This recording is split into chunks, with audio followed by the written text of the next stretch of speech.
How's it going, guys? This is our weekly Nightfall solo players walkthrough guide to the Nightfall. I might have said that twice. But anyways, this is the Hunter variant. If you need a Warlock or a Titan, look in the description box below. I will have you covered. Warlock, as this video is going up, Warlock's done and ready to watch. Titan, I'm going to be uploading very quickly after this one, so yep, probably in the description box below, depending on when you're watching it. Also, if you're looking for a Challenge of Elders guide, go ahead and also look in the description box below. I got that hookup for you as well. So if you're new to the channel, go ahead and subscribe, because that's a whole lot of awesome stuff, right? Anyways, this week's strike is Valis the Arc, Cerberus Vae lll.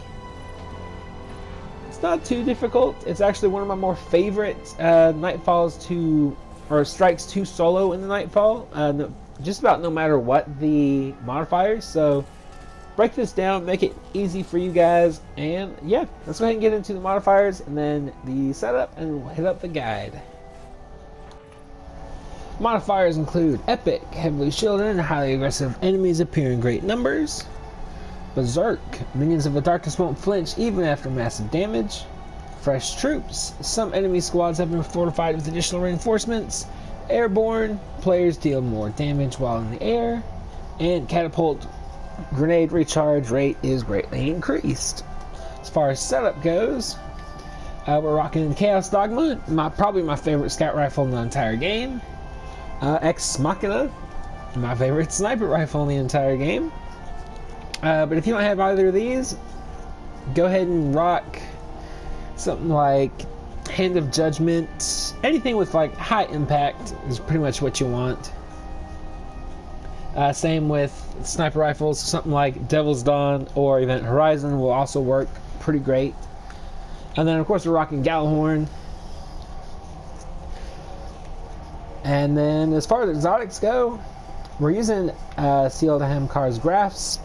We start with, of course, Bones of AO. I only take this off for the final bit of the boss fight. We're rocking Shade Step. You want Lockdown. Grenade and smoke effects last twice as long, allowing strong territory control. That stuff's either like for Invis Smoke or Venom Smoke, which we're rocking Venom this time for that extra little bit of wombo combo damage. And also we start off with Bloodbound at the beginning, and then of course at the end we switch over to Black Hole, just so we can get a little bit more bonus damage on the boss. Jump is whatever, and also that's whatever. Grenades are your choice. So let's go ahead and get into this guide. Alright, so if you want to, you can actually skip this section slightly. I'd like to kill everything in here just for the points, just to make sure I do get that gold medal completion. You do want it to be a little bit quicker, so maybe pop a Gallahorn, because I am a little slow in this section. I think I take about 3 or 4 minutes, and you definitely do not want to take that long. Unless you know for sure you can make it up in the next sections. But, if anything, I would say, kill everything in here, but do it quickly, if possible. So, if you get the Taken version, it takes even longer just because of the damn Scions. Those things annoy me like crazy. But anyways, there's going to be 2 major... I think there's 4 total major Taken Hobgoblins. 2 are going to be in the back, up top, and 2 are going to be in the middle there. You kind of see them in the right-hand corner. Usually 2 shots with a high-impact sniper to the face, or the crit spot will get them killed. And then, of course, there's that major Centurion, pain in the butt to take down. Unless you have something with arc to help get that shield. But anyways, once you skip this part, there's going to be 1 major captain, Taken captain, and also a major Hydra that you actually do have to kill to open the door and get into the next area. So there's a ton of points just in those two bosses, or not bosses, but enemies right there. Once you get that, we'll go ahead and get into the next part.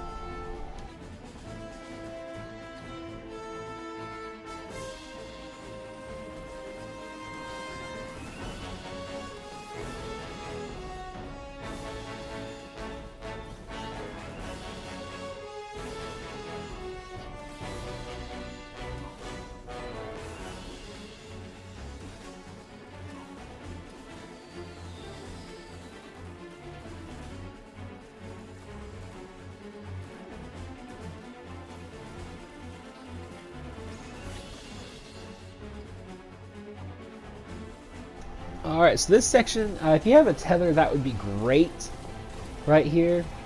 But go ahead and take out the orb just so no additional enemies respawn. If you kill the the major centurion and the two phalanxes, they will respawn if you don't kill the orb before that happens. So go ahead and take out that orb really quick. Deal with this centurion, major, of course. Throw as many grenades as you can, smoke them if you got them, and then move on.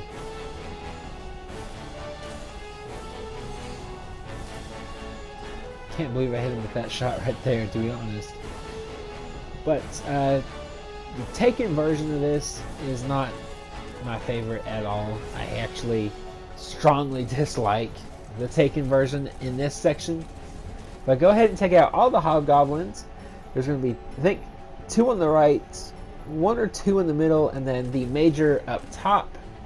Of course, the major up top on the Halo Master Chief helmet part right there is going to be protected by that goblin and its shield.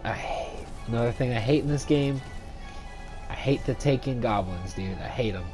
But go ahead and take out that goblin so you can actually damage this guy, and then jump up and start the next piece.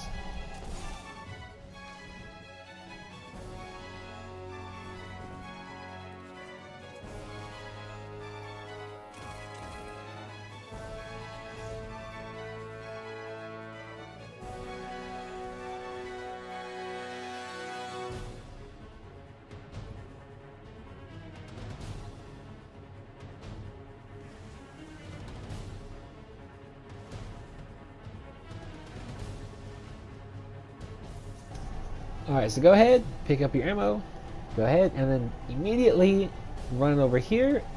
There's a little bit of a cheese spot. Go ahead and wombo combo.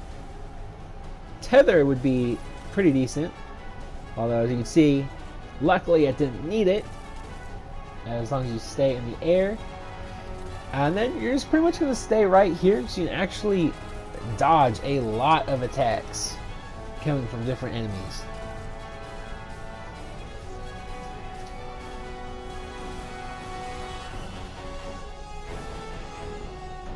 After you kill the Scions, there's also going to be a short little wave of, I think it's 4 Minotaurs.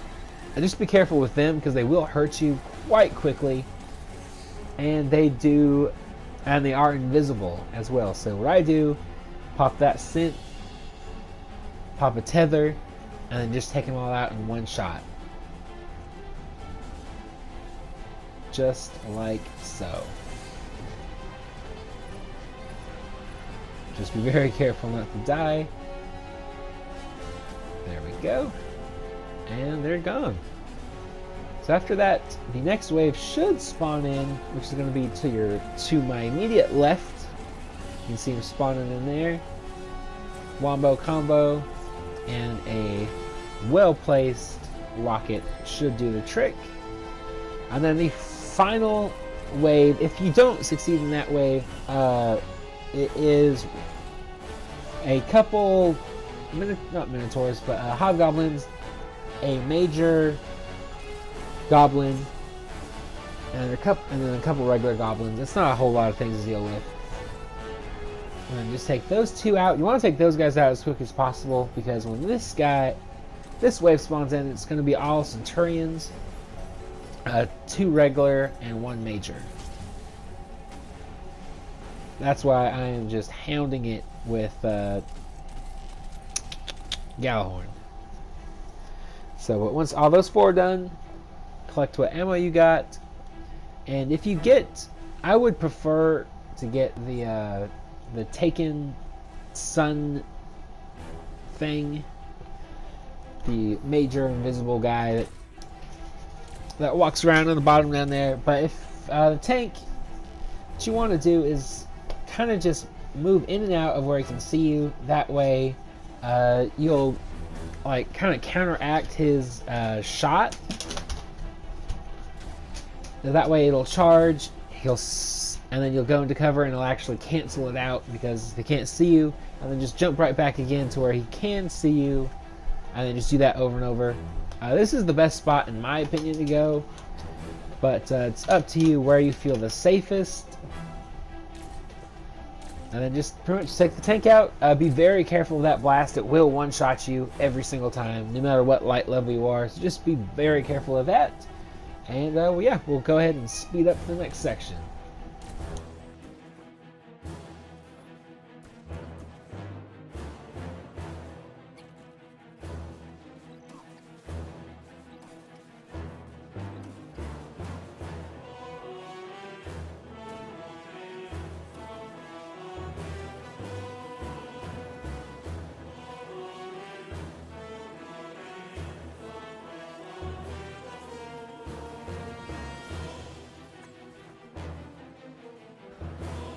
Alright, so there's quite a few majors in this section. Nothing too awful bad. There's 2 major vandals there. There's a major centurion in the middle. And I think there's a legionnaire or a phalanx that's also a major kind of towards the back. So nothing too stressful, to be honest. Let's go ahead and take them out real quick. I would save at least 1 rocket for the Scions. Just take them all out in one go.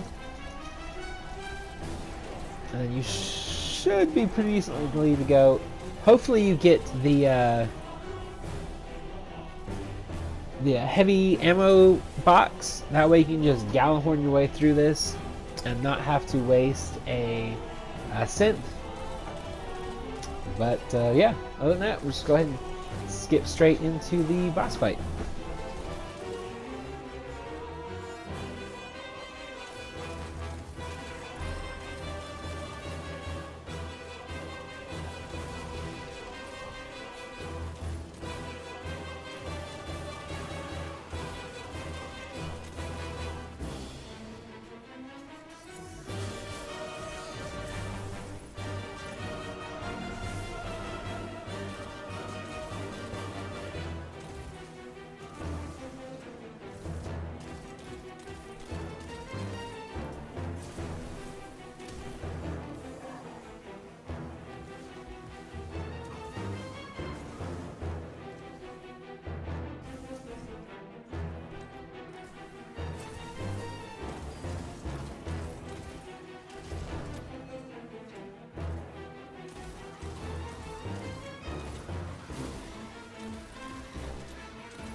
Alright, so with Valis, although I do start up here, I go right back down. It's a whole lot safer to get that Airbourne.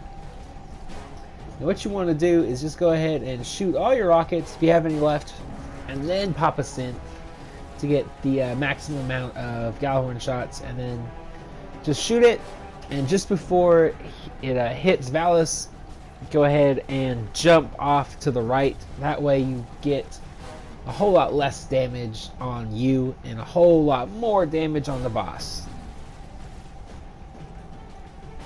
Just make sure with every rocket you are in the air when it hits. Once you see those guys, go ahead and either kill them really quickly or just go ahead and run over up the ramp and through that area to the other side, because that is the signal that Valis Star is switching sides, and you also want to switch sides or he's going to melt you very quickly. Now I know there is a cheese spot, but you don't need that. It's not that great to begin with, in my opinion. So just go ahead and pretty much just do the exact same thing you were doing, but on the reverse side. Kill these guys if they're giving you any trouble.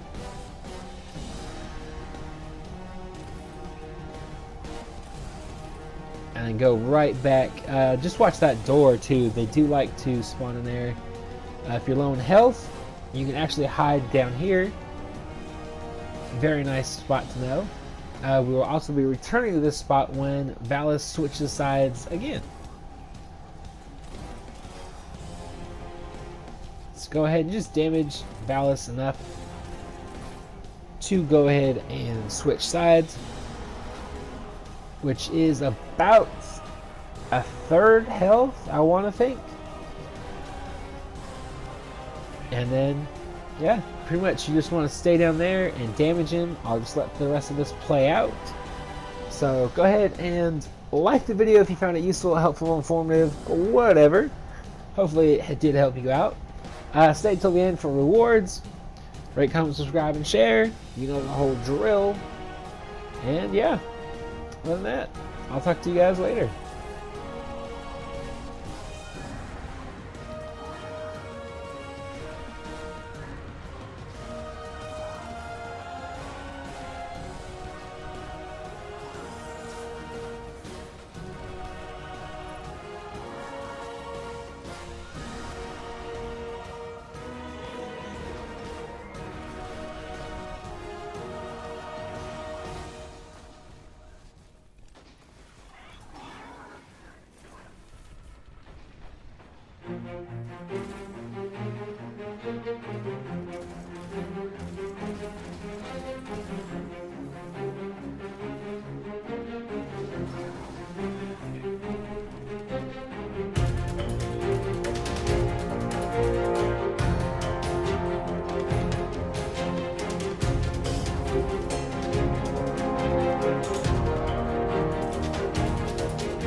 ready.